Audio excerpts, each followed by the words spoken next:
Well, I had a fantastic relationship with Steve. Early on, I got to do the basic, which they called AppleSoft, that went with every Apple II computer. So I worked with both Jobs and Wozniak to get that done.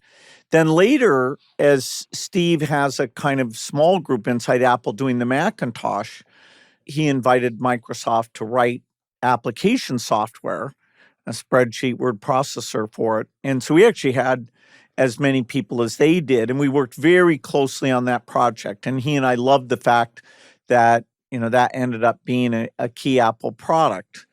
Then he leaves Apple. I talked to him about Next, but I never thought that computer would do that well. So he was disappointed. But then when he goes back, and it's unbelievable what a great job he did, because Apple went from being on the way to dying to being the world's most valuable company. And Steve had really matured, and was something. And we helped write software for that.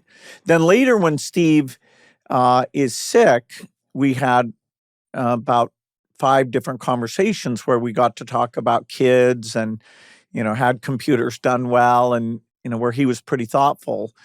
It's amazing to me that Steve, his skill set and mine, other than, madman, leader, drawing people in, but his taste in design and user interface, and even his intuition about people, he was just genius in a way you can't explain. He didn't look at code and write code, whereas, my thing is, hey, I'm an engineer, here's the code, let's make it faster and smaller. So actually that allowed us to get along, because, what he was super good at, I was not good at. I envied those just incredible talents that he had. And in some ways, he's more singular. If you say to me, are there other people like you who are great at writing code and conceptualizing? Yeah, I can name a number of people, including many who worked with me. But I don't know somebody who I say, oh yeah, he's just like Steve Jobs.